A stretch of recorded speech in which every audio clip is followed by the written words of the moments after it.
you very much for coming, everybody. Welcome to the online book launch for my new book, my third book, Smiles and Spices, Journeys and Encounters in East Asia. My name's Carrie Risley. This is my friend Sarah Jane. She is my amazing co-host. She's just going to be checking the feeds for me. So she's going to be looking at her phone a lot of the time, checking your comments. We're going to do a question and answer session a little bit later on. So just post comments in the feed on either Facebook and Instagram, wherever you are. And Sarah Jane will make a note. I said I was going to give you a notebook so that you could write stuff down too, didn't I? Random piece of paper and pen. There you go, if you need to do that. And any other issues. Now, I've just realised actually that I should perhaps bring this microphone closer. I don't know if anybody on Facebook has commented about the sound quality. I apologise, Facebookers, for the video quality. It's because my computer is very old. Sorry about that. Also, we have the wonderful noises of of a baby in the background. That is my new lovely baby son, Ned. I was very privileged to become a mother recently. So people have said, oh yeah, so that means you won't be travelling so much anymore. Yes, this is true. And some people said, maybe you should write travel stories about traveling with a child. Well, hey, maybe at some point. But I do still have some travel journals from before Ned to work on, so there will be more books with that as well. He's just going to keep chattering away. So what I do is, since the age of 18, I've been writing travel journals. The ones from that far back are a little boring, so I haven't published many of those. My writing got better as I went along. I've got the musings of any 18-year-old is probably not something anyone wants to hear anyway, to be honest. Yeah. I've got a box of journals upstairs completely full of notebooks. I've also got several digital ones, and I'm working through them, and so far have got 3 books. Now, I'll mention the other 2 as well. I've actually now packaged them together as a series. Some of the online websites where you sell them are called a series. Do you want to take him upstairs, Kathy? Yeah, it might be better, mightn't it? Yeah, the baby might make less noise if he's upstairs. In the room to your right at the top of the stairs, you'll find a chair and a mat to play with. So, the series I have called Come on a Journey with Me. And that's because a lot of the people who've read my books, who've given me feedback, have said that they really feel like they are on the journey with me, that they're coming along while they're reading the book. So Come on a Journey with Me is the series. So the first book, which was released in 2021, was All Aboard, a journey on the Trans-Mongolian Railway and through Eastern Europe. The second one, released last year, was Japan Unexpected. And now we have Smiles and Spices. And the 3 of them are very different. Japan Unexpected is the only one that focuses on one country. Japan, I studied Japanese throughout my education, all the way from the age of 6 all the way up. And then I lived in Japan a couple of times as well. So I was able to take a really detailed look at Japan, which was really fun to do and great to investigate the culture and really sort of explain it, delve into it. So that's a bit unique out of the 3 of them for that reason. These 2 are both travelogues, but they're different from each other as well. So All Aboard the Trans-Mongolian Railway, I went actually all the way from Beijing to Prague, which is a bit more than just the railway. But those are all former communist countries, in particular Soviet communism, with the exception of China. And so I learnt all about the history of that.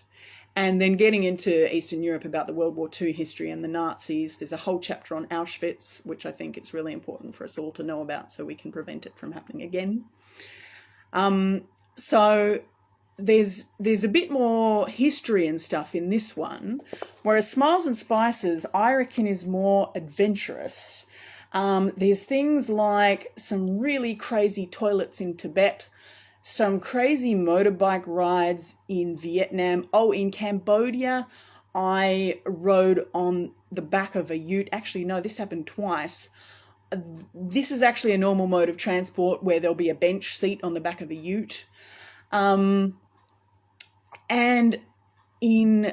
I went to the North and South Korean border, and it just so happened to be a really cold day. It was minus 17 degrees, and there were icicles hanging from all the buildings at the border. And I found that to be so meaningful, so appropriate, that they literally look like teeth about to bite. You can cut the atmosphere in that place. It is so quiet, and it was so cold, and there were these icicles about to bite. And then there were some of them that had fallen to the ground and were broken, and it was like they were the fallen soldiers of the Korean War. But despite their sacrifice, there were still these strong, sharp icicles raring to bite. So that's one of the wild places I went to. So if I was to sum up the three books, I mean, like, they've all got everything. They've all got adventure. They've all got culture. They've all got history. And I mean, all aboard, for example, I got stuck in the snow for 5 hours and rescued by a nomad on a tractor. So that's obviously very adventurous as well. But if I was to sum up each of them in 3 words, being 3 different strong themes, I would say history, culture, adventure. So Smiles and Spices, bringing the focus back to this one now, as this is what the launch is. It goes through 9 countries: China, Korea, Tibet, Hong Kong, Macau, Vietnam, Cambodia, Thailand, and Taiwan. And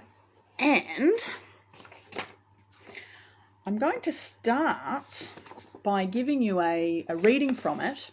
In my previous online book launch for Japan Unexpected that went out last year, I did a reading of the amusing things that you see on the backs of Vietnamese motorbikes.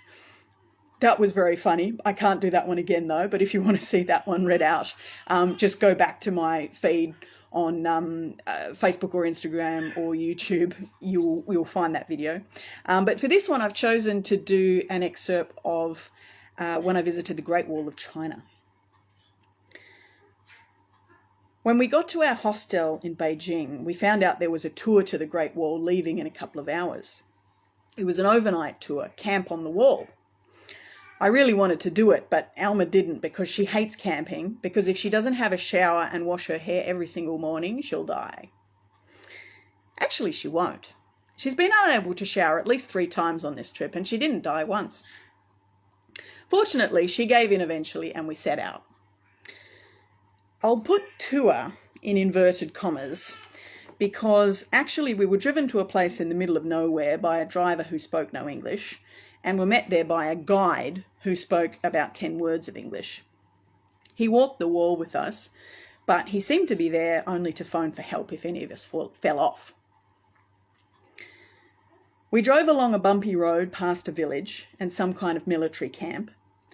We entered a national park and wound through it a bit, coming to a stop in a car park next to a blasted through section of the wall.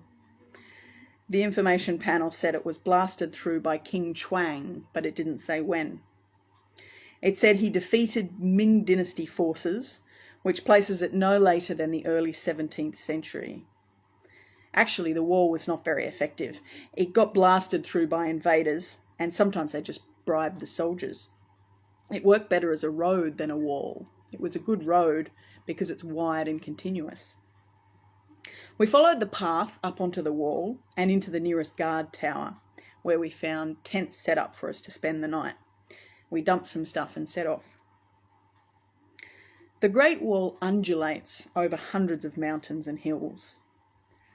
Up, then down, then up again. I was worried about the steepness at first, but it was so enjoyable that I didn't notice the difficulty. We could see the mountains all around and get varying spectacular views of the wall weaving through them. Being near Beijing, it was a bit smoggy, but I found that added to the allure. It was intriguingly mysterious to see the wall fading into haze a couple of mountains away. It was one of the most beautiful hikes I've ever done. It was also one of the most dangerous. The first part was restored, but the further along we got, the worse it got. Initially, we were on unsteady wooden steps, which had been built over the broken stone steps, but those disappeared pretty quickly, and we were walking on the uneven stone blocks. Then we got to sections which had partially collapsed. There were big piles of rubble on one side and a dirt path going along the surviving side surrounded by plants. It was fantastic. We hiked up and down, through so many deserted guard towers and along above the trees, trying not to look straight down. Sometimes we emerged on the tops of mountains, feeling as if we were on top of the world, because there was nothing above or level with us, only the wall at our feet. We got back just as the sun was setting and ate the dinner they'd brought us. Then the guide abandoned us, leaving us 8 foreigners to enjoy the wall all through the night. We thought that was quite ironic, given who the wall was built to exclude.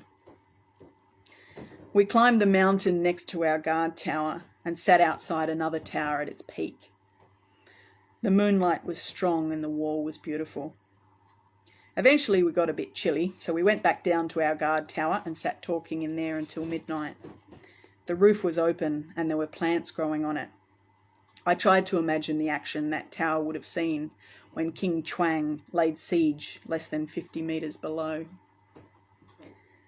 There were only 5 small tents, so I decided to sleep outside to give Alma more room. I slept at the edge of the tower, under a window, which I sat at for a while looking out before going to bed. It was captivating. We got up at 5 a.m. to watch the sunrise. We climbed up to the second guard tower to do so, and I sat on a window ledge there with my legs hanging out, while the others sat on the wall. 5 of them decided to forego their lift back to the hostel and hike along the wall in the other direction to bustling. They left as the sun was still rising and the sky was still red. First, they had to climb quite a steep mountain just opposite the tower we were watching from, on the other side of the small valley where the road was. We could see them for some time as black silhouettes climbing against the red sky. Even when we couldn't see them, we could hear their voices echoing across the valley. About halfway up the mountain, they encountered a guard tower that was badly damaged. We could see that they were having great difficulty getting through and past that tower, and we wondered if they would have to turn back. A major reason we'd decided not to go with them was that none of us had any idea of the condition of the wall between where we were and Badaling, or whether it was even possible to follow it all the way. We watched the group, in silhouette as they were, moving around parts of the tower, trying to find a way past all the rubble. Then one of the European guys suddenly popped out on top of it.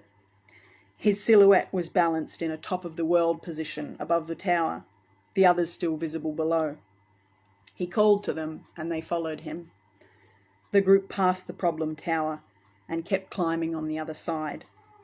Eventually, their voices faded and they disappeared. That's the end of my excerpt. Now, anybody asked any questions yet? No, not yet. Get your questions in, everybody. If not, I'll get you to ask questions. But Oh, good. please put your thinking caps on and ask some questions. I will let you know then where the books are available. Now, what I have done this year is I've done what's called going wide with my ebooks. And the ebooks in particular are now on pretty much every retail website for ebooks, also libraries as well. If you've got a library where you can borrow ebooks, odds on it's there. If not, talk to your local library and ask them to get them. I've actually got a list here of the retailers that the ebooks on. Amazon, Apple, Smashwords, Rakuten Kobo, Mondadori, Talia, Barnes & Noble, Vivlio, Nook, and Indigo, and Lulu.com. The print books, not as many places. They are on Amazon and Lulu.com. And for retailers, for bookshops and libraries and schools, they can go through Ingram Spark Lightning Source to get the industry discount.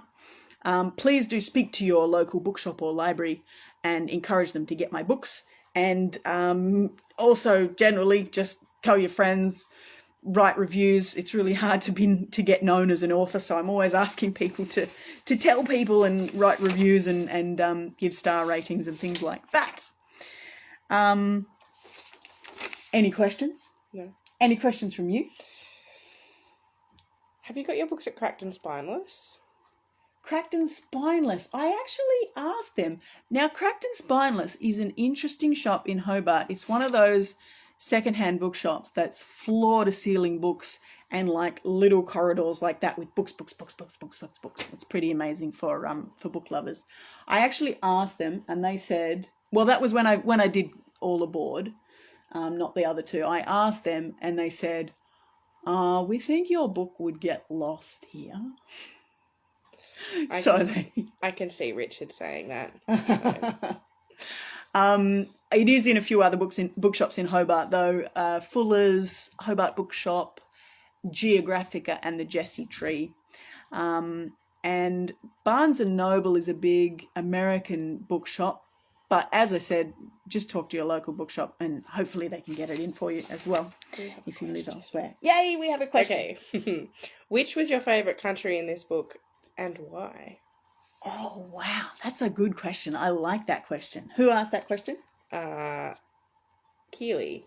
Keely. Sorry if Keely. I said that wrong. Thanks, Keely. Very good question, Keely. Which was my favourite country in this book? Now, I like that because often people say when they find out that I've been to 47 countries, they say, oh, what was your favourite? And I say, oh, well, I don't have one favourite. I can give you a list. I can give you a list of my favourite countries. Now, in this book, though, in Smiles and Spices, contains 2 of the countries on the list. And those 2 are Korea and Cambodia.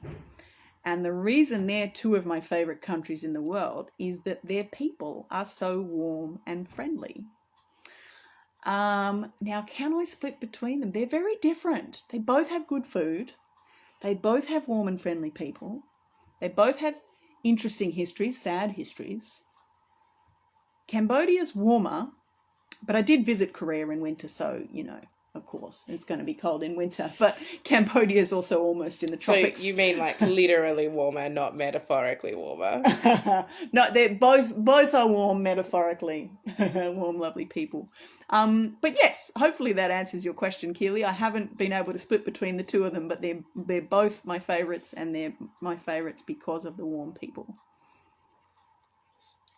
Got another question from Keely. She's on a roll. Thanks, Keely. What was the scariest moment on this trip? What was the scariest moment? It would have definitely involved a motorbike. Yes, okay. So I went to Cambodia after Vietnam. So Vietnam was my first experience of the motorbikes, and I'm a bit of a wuss in some ways. I'm just a bit jumpy about some things like motorbikes, right? So when I first entered Vietnam, all of the motorbikes, you can actually just pay a random guy to drive you somewhere on a motorbike in Vietnam. And so all these guys were offering me lifts on their motorbikes for money. And I was just like, no, I'm not going to touch one of these motorbikes with a 10-foot pole. No, this is so scary. No way. And then I did end up taking a motorbike tour further south in Vietnam. Because it was a tour, I felt a bit more safe. But one of the other tour participants told me that she could see my knuckles going white on the handle at the back of the bike, the passenger handle. But Southeast Asia evidently got to me, broke through my walls, made me more adventurous. And so by the time I got to Cambodia, it was my first day in Cambodia. It was the end of the day. I wanted a lift back to my hostel. and this guy offered me a lift on his motorbike, and I was like, yeah, no worries, and I got on. And it was only after I got on that I realized that I was wearing shorts and thongs. Like, wearing shorts on a motorbike is something that is ill advised because of burns from the exhaust pipe, and also if there's a crash you'll lose all your skin. Thongs, I should probably clarify that I'm referring to as the Australian term thongs, which is flip-flops in the US and Britain and Canada, various other countries. I thought I'd better explain that. I actually changed that in the text. It said there were a couple of references to thongs in the text in Smiles and Spices, and I thought, sadly, I should change that. But I couldn't bring myself to say flip-flops, so I changed it to sandals. Yeah. Anyway, sorry, Keely, I've digressed from your question. The scariest moment was I was already on the motorbike. It was already going through the main streets of Phnom Penh. And at this point, I realised that I was in shorts and thongs and that I was not wearing a helmet. That was definitely the scariest moment. But I then was made to feel a little bit better when, on this major road, very, very busy, lots of lanes of traffic, we passed, going in the other direction, another motorbike that was carrying a Cambodian family of 5, and none of them had helmets either. So this question is from Seamus. It's very thematic. Not thematic, probably relative to today. Which country that you visited on your trip will be the first to join the European Song Contest, in your opinion? I'm assuming by the European Song Contest, it must be the only European Song Contest, of course, which is Eurovision. Eurovision, yeah. That's a good question. Obviously, being Asia, but Australia joins the Eurovision Song Contest and we're not in Europe. The only country that's in this book that was formerly a British colony is Hong Kong. So maybe Hong Kong? Not that Hong Kong appeared very British to me, but I found it quite interesting that there was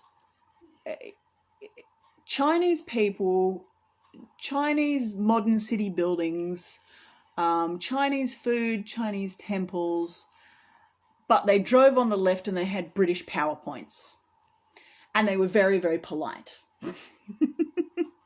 Don't know if they'd follow Eurovision Song Contest though. Maybe. Any other questions? No, that's it so far. Okay, well, what I will do is, and keep your questions coming about anything you like. Doesn't even have to be about this book, can be about my previous books or my travels in general. I actually have another reading here, which will be from my next book, which is not yet a book.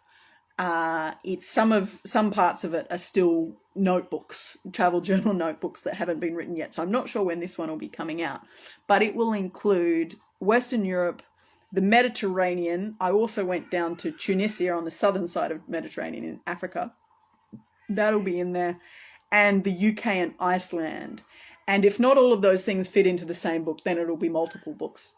But I have a little short excerpt here about, interestingly of all things, British food.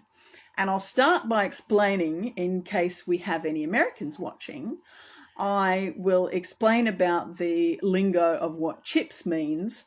So what in America is French fries, in Britain is chips, and in Australia is chips. And what in America is chips, in Britain is crisps, and in Australia is chips. So in Australia, we use chips for both of them, can get confusing, but that's not what we're talking about. We're talking about the British one, which is the hot potato, fried potato thing, which Americans would call fries. And the Japanese would call huraido potato, which gets shortened to potato. So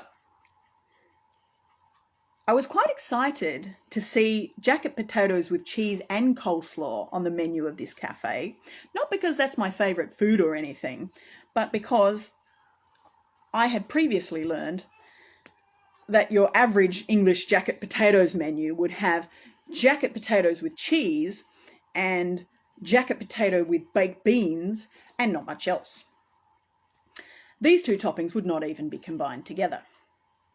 But this particular cafe must have been very adventurous because they had jacket potato with baked beans and cheese, as well as jacket potato with coleslaw and cheese, although both of these menu items cost more than jacket potato with baked beans and jacket potato with cheese.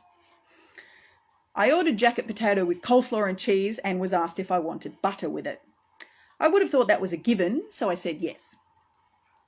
When my order came out, the cheese wasn't melted at all, and I was surprised to see that the very small serving of coleslaw was on the side. I had to put the coleslaw into the jacket potato myself, and there was really only about a tablespoon of it. Sour cream? Chives? No, of course not, but it did come with a small side salad. I find the trick with British food is not to allow yourself to have any expectations. It's taken me a while to get to this point. I used to complain about it, but now I just find it charming. Like the other day when Phil ranked chips over pasta. Or last night at the pub when Roger got ham, eggs and chips, Bill got steak, eggs and chips, and even my all-day breakfast came with chips. A sauce, a salad or a garnish was ne'er to be seen, and everything was very yellow. This morning when I told Heather about my all-day breakfast with chips, she did agree with me that it was odd to have chips in a breakfast, but then she said something like, "But you can't go wrong if you add chips." That said, I will say for the British that they are actually very good at chips.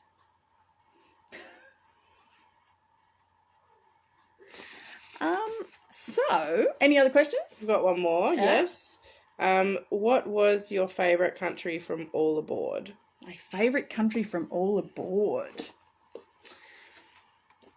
That is a hard question, actually.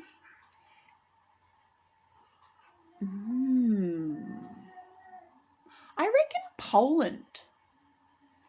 And you know what? It's for the same reason. It's because the Polish people are very friendly and I liked the people. I also liked the things I saw there. Beautiful cities and fascinating history. But yeah, it was because the people were friendly. Great. Okay, we've got another one. So this is another question from Keely. Thank you, Keely, for carrying the Q&A section of this launch.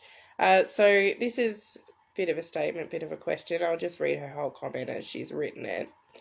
I'm interested to know your views on Macau. I'm sorry. Yep, great. I found it the bizarrest of places. My brain struggled to process the Vegas vibe in the Mediterranean next to China.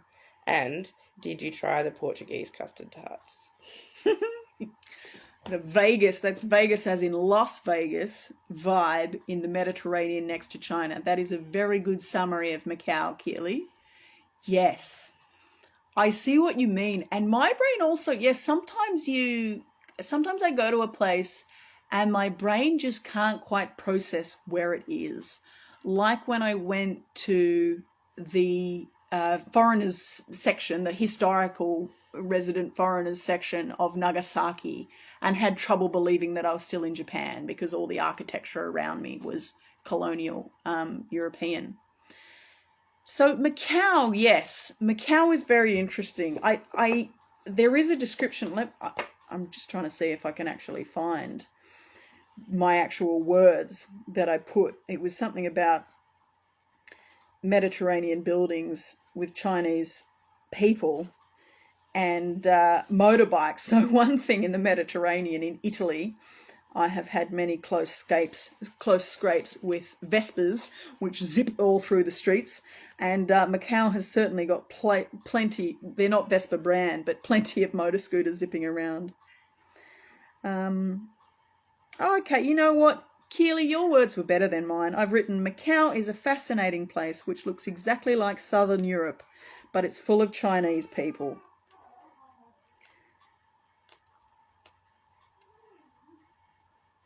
And boy, there are a lot of scooters. Yep, Keely's summary was better. Las Vegas, the Mediterranean and China. And it is indeed very confusing, but fascinating. I love really small places like that as well. I'm just going to take this for a second. So I'm having some trouble with my Instagram. I'm going to have to be a little bit... Oh, yeah? Just get right in so I can actually see the questions here. Ah, yes. So where is the first overseas location you would like to visit with Ned? Oh, that's a nice question. I am actually really hoping to get to England to visit my friends there. Obviously, with a young child, I won't be able to do the crazy adventurous things that I did as a single solo traveller. But going to see some friends. And you know what? I could still do something adventurous, like go for a ride on a canal boat or something like that. Also would love to go to an English folk festival again. I've just seen there's another question here on the Instagram, isn't there? This one is, what is your favourite food that you tried during your travel? Sorry, my technological skills are failing me today. And how about your favourite alcoholic drink? Which is my favourite question so far, just by the way. Cool. Well, now, I'll answer this question in regards to the travels in Smiles and Spices in particular, because that's easier for me to narrow it down. So, favourite food in Smiles and Spices, we're going definitely Vietnam. Korea, close second, but Vietnamese food is always my favourite. And I will say it was something I had in the Mekong Delta region, which was my favourite region of Vietnam. There's just so many waterways, so you sort of get around by boat. I'll see if I can find the picture in here of that. And it's just like a really relaxed way of life, just like living in the jungle with waterways all around you. There's the picture I took from one of the boats that I got to go on there. So we were at an outdoor eatery, having just got off the boat, and there was a deep fried fish, like the whole fish. The fish was like this big. The whole fish had been deep fried, and we were making what they call fresh spring rolls, which we would probably call rice paper rolls, but make your own. So they bring out the rice paper, you put it through the hot water yourself.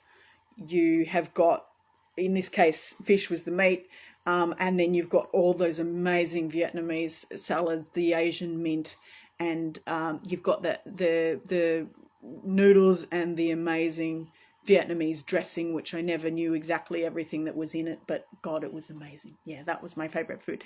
Now, favourite alcoholic drink. Ooh.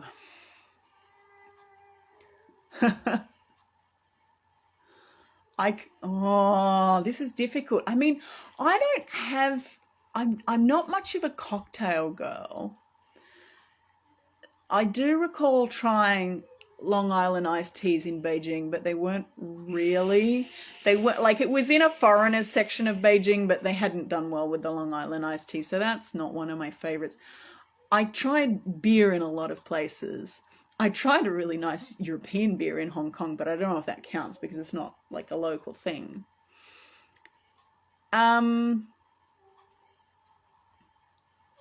Definitely not Korean beer. Korean beer was terrible. It came in PET bottles, like PET, like plastic bottles. It was terrible. There is Chang beer in Thailand. It had a little bit of a bite to it that I didn't like as much. You know what? I feel a bit embarrassed for saying this, but I think my favourite alcoholic drink that I tried on this trip, Smiles and Spices. Wait, was there anything in Taiwan? No, I don't think I drank much alcohol in Taiwan. No, I'm going to say Tsingtao. It's a really basic, light tasting Chinese beer, but it was refreshing, and I am a beer person through and through, so yeah, that's my not so interesting answer to that question. Any other questions? That's all of our questions. Cool. Now, so thank you everyone for asking all of your wonderful questions. Thanks very much. And if you think of any more in the next couple of minutes while I'm doing this finishing up sign off, put them on and we'll try and answer. But thank you all so much for coming. I really appreciate it.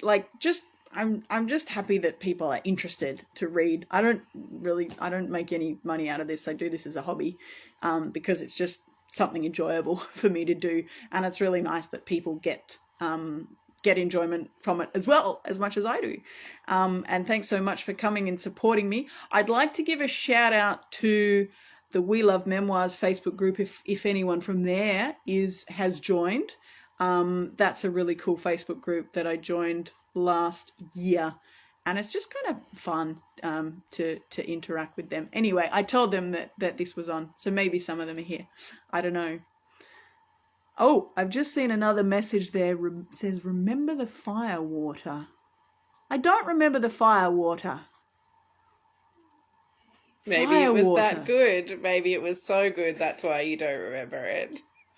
I remember fire water in Eastern Europe. There's definitely fire water in here, which was called, I've forgotten the word. It'll be in here. It'll be in All Aboard. There was some very serious, very strong spirits in Eastern Europe that I tried. Also in Korea, of course, there's soju as well, which is a pretty strong rice wine, but I'm not into stuff like that. So maybe I blocked the fire water out because I was like, yeah, no. Thank you all so much for coming. I really appreciate you all. You're lovely people. And yeah, see you next time. Follow me. We're going to have a different setup for the next one. What, like with a computer instead of you on your phone? Yeah. We actually forgot to get another computer. Yeah, sorry about that. Follow me on Facebook, Instagram, Twitter, Pinterest, LinkedIn, YouTube. It's getting exhausting managing all of these. And Goodreads. I've got into Goodreads recently. That's cool. And I occasionally put a little blog post on there. And when I do get my my latest book up, I will put I'll put that on there. I can put that on Goodreads when I'm still working on it. So then you'll get to get updates of it. And I've also got a website which is linked in the comments, which links to all of those things. I've just realized there's another question come in from Souls Travel. Have you ever considered writing a guide to traveling Tasmania and Australia? Well, the thing with that is that it's a bit different to what I do. I used to be a tour guide here in Hobart. I do really like showing people around, but the knowledge is all in my head and it's not in notebooks. So it would require a far greater investment of time, which I don't have available to me at the moment. What goes into these books is all already written. So that's why I was able to chuck out 3 in 18 months, because it's all already written and all I have to do is go back and edit it, sort of smooth it a bit. But the other thing though, I think it's harder to write something that's really entertaining about the country that you are from. You need to have observances that it's hard to make when you're from a place, when things are just normal to you. You won't notice things like, why don't they put more than one ingredient in a jacket potato? So I think the more entertaining travel books about Australia would not be written by Australians. There's one, I've read Bill Bryson's book about Australia, for example, and he does a section where he's basically making fun of cricket, which, I'm very happy to make fun of cricket, but I wouldn't have thought of his particular way of describing it because cricket is just fairly normal to me. Yeah. I would absolutely encourage all of you who are not from, any of you who are not from Australia, to write things about Australia and send them through or comment them. I will be interested. I am always interested to hear what people think. I know one thing is that people think that there's like deadly, terrifying animals and things around us all the time. Like when I was in Europe, people kept mentioning that. And my friends in Barcelona, even it wasn't only my friends in Barcelona, other people I met were actually like reluctant to travel to Australia because they were scared of all the spiders and snakes and all the the scary animals we have. They're really not everywhere. Like I've seen snakes in the wild like 3 times ever. Yeah, nah. Yeah, nah. That's a good Tasmanian saying to finish on. Thanks so much for coming, everyone. And have a good night or day or wherever you are, whatever time it is.